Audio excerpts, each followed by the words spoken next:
Hello everyone, my name is Sajawat Hussain Khan and I am medical student of 4th year. Today we will learn about how to take care of your COVID patients at home. आप corona से related patient की अगर आपके घर के अंदर किसी भी फर्द को कोविड-19 हुआ है, हम उसकी टेक केयर कैसे करेंगे, हम उस पेशेंट को कैसे अटेंड करेंगे। अब सबसे पहले यहाँ बात ये आती है कि आइदर हमारा जो पेशेंट है वो कोविड-19 से अफेक्टेड है या नहीं है, पहले तो ये कंफर्म करना है। अब इसके लिए कुछ टेस्ट होते हैं जैसे D dimer test, PCR test और ब्लड टेस्ट होते हैं कुछ। अब ये टेस्ट करवाने के बाद जो है हमें कंफर्म हो जाता है कि हमारा जो पेशेंट है उसको कोरोना है या नहीं।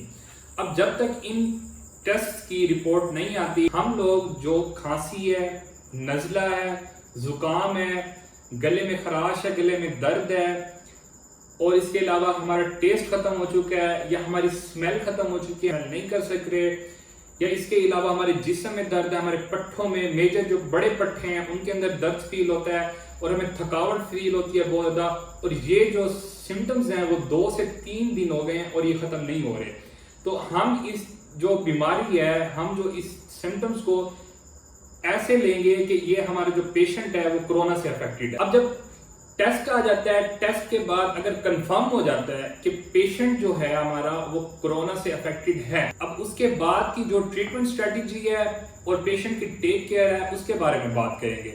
सबसे पहले तो हम जो पेशेंट है उसको आइसोलेट कर देंगे, पेशेंट को हम एक अलग कमरा दे देंगे। अब इस चीज के अंदर हम ये ख्याल रखेंगे कि पेशेंट का जो अलग कमरा है, जो पेशेंट का आइसोलेशन रूम है, उसके साथ अटैच वॉशरूम भी होना चाहिए ताकि पेशेंट को कोई तकलीफ ना हो, उसको कोई परेशानी ना हो। दूसरा ये है कि पेशेंट के जो रूम है उसके अंदर वेंटिलेशन भी हो।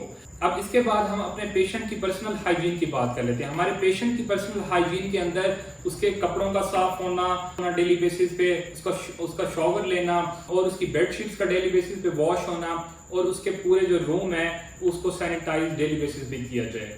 ये पर्सनल हाइजीन आती है पेशेंट्स की। अब इसके बाद आ जाता है कि पेशेंट शॉवर ले डेली बेसिस पे। सबसे पहले तो जो पेशेंट है सुबह डेली बेसिस पे शॉवर ले, और अगर उसको बुखार है बहुत ज्यादा तो वो दिन में 2 से 3 मरतबा नहाए। अब यहाँ पे बात ये आती है कि जो पेशेंट के कपड़े हैं या पेशेंट की जो बेडशीट है उनको कैसे क्लीन करें और उनको कैसे साफ सुथरा करें, क्योंकि चांसेस हैं कि जो पेशेंट के जर्म्स हैं वो कहीं उसके कपड़ों या उसके जो बेडशीट है वहां ट्रांसफर ना हो गए हों और जो है उसके बाद किसी और को अफेक्ट ना करना शुरू कर दें। तो इसके लिए सबसे आसान तरीका ये है कि आप जो पेशेंट है उसको जो अटेंड कर रहा है, उसका जो अटेंडेंट है पेशेंट का, आपके घर में से कोई भी फर्द जो उसको अटेंड कर रहा है वो उसकी पेशेंट की ड्रेसेस को, पेशेंट के कपड़ों को और उसकी बेडशीट को लेकर जाएगा। सबसे पहले वो उनको धूप में डाल दें। 24 आवर्स तक आप उनको धूप में रखें, जो 2 दिन तक आप उनको धूप में रखें। उसके बाद जो है धूप की वजह से अगर कोई कंटेमिनेशन होगी, अगर कोई जर्म्स होंगे तो वो किल हो जाएंगे। उसके बाद आप उनको वॉश करें। अब वॉश करने के अंदर भी ये है कि आप उनको अलग कपड़ों के अंदर वॉश करें, और वॉश करने के अंदर आप जो है डिटर्जेंट के साथ डिटॉल का भी लाजमी यूज करें, और इस तरह से जो है ना हम क्लीन कर सकते हैं उसके पेशेंट के कपड़ों को और पेशेंट की बेडशीट को। अब इसके बाद ये रहता है कि जो पेशेंट को हमने यूटेंसिल्स यूज करवाने हैं, जो उसको बर्तन यूज करवाने हैं वो डिस्पोजेबल होने चाहिए।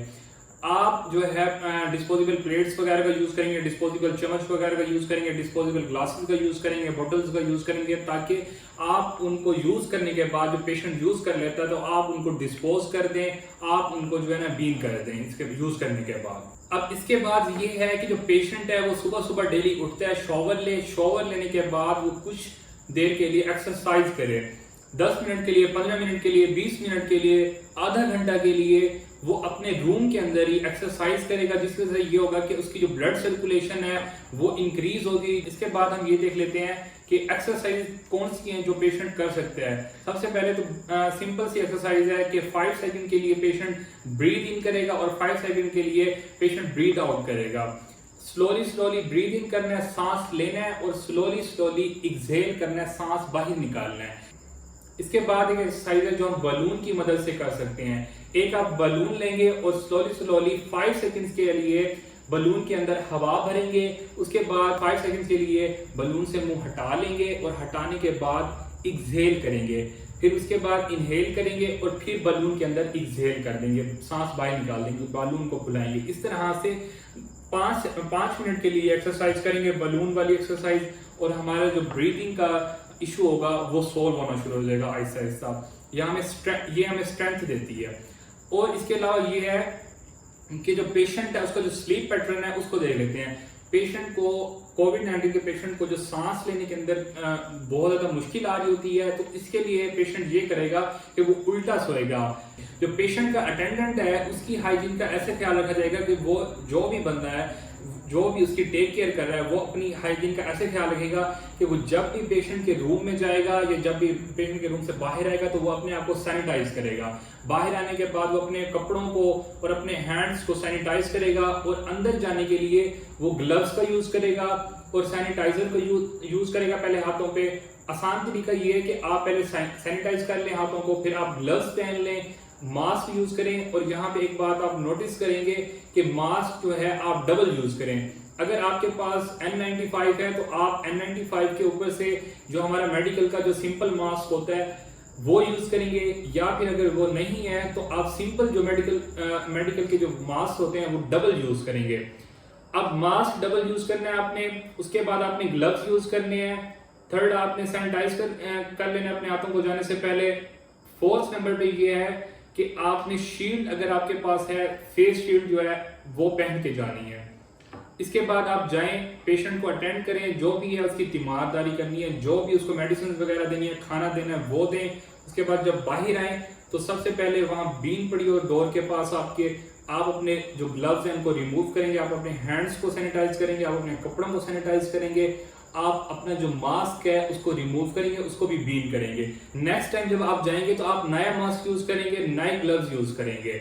इस तरह से जो है हम अपने आप को प्रोटेक्ट कर सकते हैं।